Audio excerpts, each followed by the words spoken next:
যাব সেইটো কাজিয়াত কি হ'ব তই এটা বেপাৰীয়ে যদি কৈ দিয়ে যদি লোকেল কাষ্টমাৰক দাদা এইটো আপুনি কি দাম কৈছে যদি নিদিয়া বস্তুটো কাজিয়া হৈ যায় সংগঠন পৰি যায় তই আমাৰ ইয়াৰ মানুহ তই ক'বলৈ কোন তই ক'ৰ পৰা আহিছ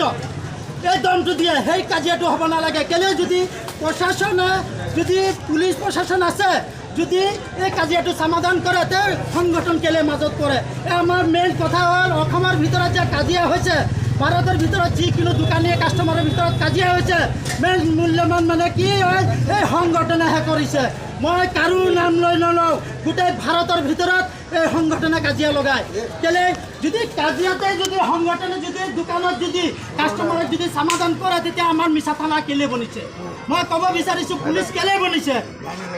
মই ৰাইজৰ পৰা আহ্বান চৰকাৰৰ পৰা আহ্বান অসম চৰকাৰৰ পৰা আহ্বান এইটো কথাত ধ্যান দিয়ক আমাৰ নতুন এইটো কথাত ধ্যান দিয়ক তাকে আমাৰ ভাৰতৰ পৰা এইটো কানুন বনিব লাগে অসমত নহয় গোটেই ভাৰতৰ মেটাৰ হয় গোটেই ভাৰতৰ মেটাৰ হয় এইটো ধ্যান দিয়ক ধন্যবাদ কোনো বেয়া পাব নালাগে মই কোনো চৰকাৰৰ খিলাফ নহয় মই নিজে দিন হাজিৰা 500 টকা হাজিৰা পাওঁ মই ইমান মই ঘৰ বনাবলৈ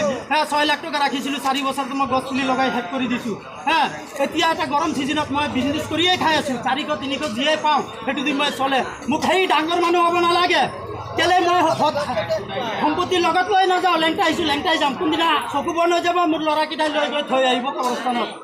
বুজিছে এই দুনিয়াৰ সম্পত্তি দুনিয়াতে থাকি যাব মই যিমান MLA মিনিষ্টাৰ ভাৰতৰ যিমানেই মানুহ আছে ডাঙৰ মই কওঁ এদিন আমাক শ্মশান কবৰস্থানত যাব লাগিব সেই যোগাৰটো কৰোঁ কাৰোবাৰ বেয়া যদি কৰিম তেনেকৈ হাগি মুতি বিচনাত যাব লাগিব মই গোটেই অসমটো ঘৰে গাঁৱে পদূলি ঘূৰিছোঁ মই দিল্লীলৈকে চাইকেল লৈ গৈছোঁ মই দেখিছোঁ এই দুনিয়াত একো নাই কাৰো কোনো নাই নিজৰ ৰুহুটো নিজৰ নহয় যেতিয়া নেকি মোৰ ডেড বডিটো যদি নেকি অক্ষম হৈ যায় ৰুহুটো ওলাই পলাই যাব তেতিয়া ল'ৰা ছোৱালীয়ে ক'ব মোক ডেড বডি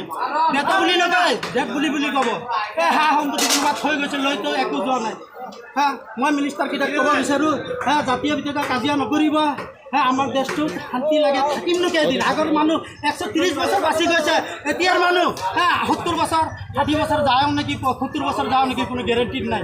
এতিয়া সম্পত্তি দি কৰিম কি এই 10 তালা বনাই পেলাই কৰিম কি কোনে শুব তাক কাৰোবাৰ 10টা গাড়ী আছে কোনে খাব সেই ধনত কিছুমান গৰীবক সহায় কৰক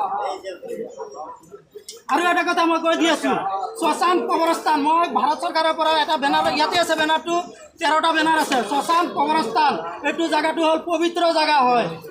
আজিকালি কি হৈছে শ্মশানত বহি মদ খায় কোনোবা জুৱা খেলে ৰাতিপুৱা হাগিবলৈ যায় এইটো হ'ব নালাগে এইটো পবিত্ৰ জেগা মই ভাৰত চৰকাৰৰ পৰা আহ্বান বাহিৰা দেশত যদি শ্মশানত যদি বাউণ্ডেৰী দিছে আমাৰ অসমটোত কেলে নাই কি এটা শ্মশানত বাউণ্ডেৰী এইটো পবিত্ৰ জেগা এটা হৈছে খ্ৰীষ্টান মানুহ ইমান ধুনীয়াকৈ কবৰস্থানটো সাজে তাত এটা বাউণ্ডেৰী নাই শিয়ালে গাঁটা খুন্দাই গৰু দি এই যিটো পেলাই দিয়ে মই অসম চৰকাৰক ক'ব বিচাৰিছোঁ ভাৰত চৰকাৰক ক'ব বিচাৰিছোঁ এই চিজ মে বাউণ্ডেৰী होना चाहिए ताकि ये पवित्र स्थान है कब्रिस्तान श्मशान पवित्र स्थान है